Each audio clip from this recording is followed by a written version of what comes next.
Hi everyone, welcome to the session on Introduction to Autonomous Cars. Autonomous cars is one of the most exciting field of artificial intelligence. What started to progress with the DARPA challenge has grown a lot in the last 14 years. My name is Dinesh Kumar and I will be your mentor for this course. Let's look at the current state of autonomous driving. Google's Waymo has collected more than 10 million miles of autonomously driven data. In a simulator, they have driven 1 billion miles autonomously. Tesla has collected around 1 billion miles of autonomously driven data.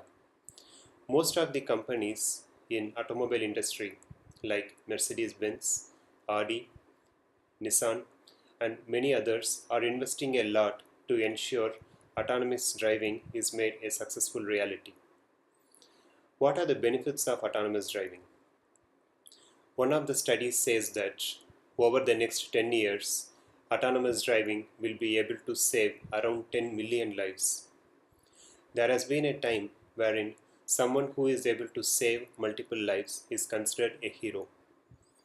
If you are able to design a solution which can save 10 million lives, you are no less than a hero.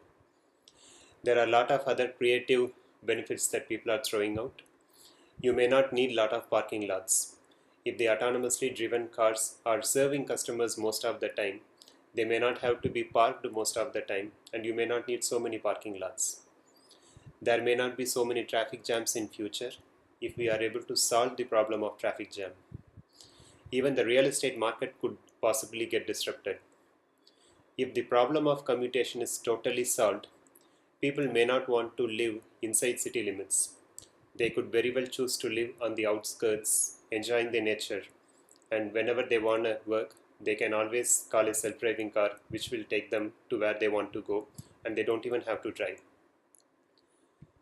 So, if we have to design a solution like this, how do we do it? What are the different subsystems that we have to come up with to make autonomous driving a reality? Let's try to take the analogy of how a human drives a car. So the first thing we would need is a pair of good eyes. We need to see the environment to understand where we are. And once we see the environment, we should be able to perceive that information. And once we perceive that info, we need to plan our next set of action. Maybe I want to go further in the same lane, or I want to change lane, things like that. And once I make the decision, I need to apply the control. Probably I will change the steering wheel's angle, or I will press the throttle, or I will hit the brake. So these are the individual components of a human driving a car. Although we may not be conscious of it, we are already doing each of these. So let's try to use the same analogy and see how we can use these concepts to create a self-driving car's architecture. So the way we have a pair of good eyes, um, a car would need sensors to collect information about the environment. When we say sensor, we are referring to sensors like camera, LiDAR, radar, IMUs, etc. And once these sensors collect the information and feeds the data, we need a module to perceive the data, and we call it as the perception module.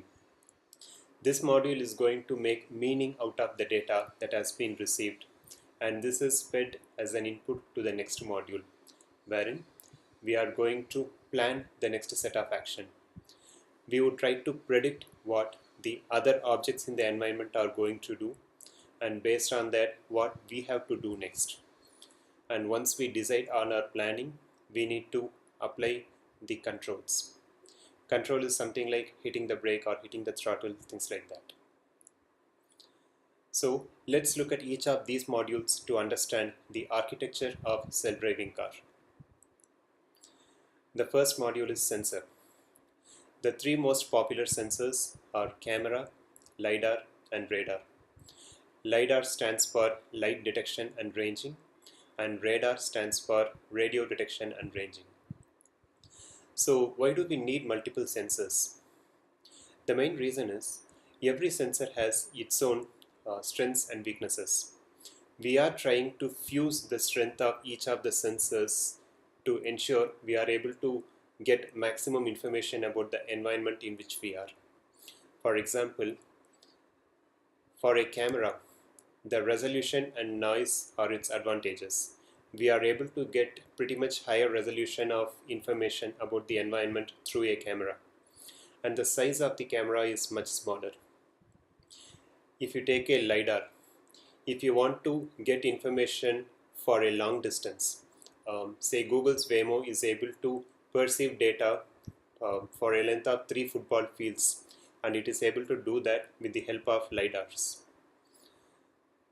And the cost of the LiDAR is kind of its weakness. Initially, the cost of a LiDAR was around $75,000, and Waymo has invested a lot, and they were able to bring it down by around 90%. And recently, the LiDARs that they are using, it costs around $7,500. If you take radar, it will be able to independently measure the velocity of the different objects that are there in the environment. If the weather condition is not very good, probably if it is a foggy environment, the camera and LiDAR may not work better, but radar will be able to collect much information about the environment even if it is foggy weather. And the size of a radar is smaller than that of LiDAR, although it is little bigger than that of camera. Now let's look at the image that was collected by a LiDAR versus a radar. What you see on the right hand side is a high resolution image from a radar. Although we could see there are different components present, we couldn't clearly make out what they are representing. On the other hand, if you see a LiDAR, we could see there are a couple of vehicles here. There are humans standing in a couple of places. Maybe there is a flyover and things like that. So with respect to resolution, LiDAR performs better than radar, and camera performs much better than both these sensors. Let's look at the high-level architecture of autonomous cars. So whatever modules we have seen earlier, you would be able to see each of the 4 modules here. We have already seen about sensors, and the information collected by sensors are fed as input to the perception module. Perception by itself has 2 subcomponents. The first one is detection, and the second one is localization. Localization refers to identifying where we are within a given environment. Detection has multiple components inside that. We need to be able to detect where the lanes are. We should be able to detect where the traffic lights are and classify what is the current sign, whether it is a red or a green or an yellow. We should be able to identify traffic signs on the road so that we can obey the rules. We want to detect objects in the environment and track them. If there is any car moving in front of us, we should be able to track the car. Or if a pedestrian is going to cross the road, we should be able to track the pedestrian so that we don't run into them. We should also know where the free spaces in the environment so that we can go through them.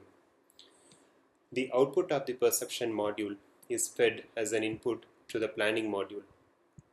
The first one is route planning. This is similar to how Google Maps work.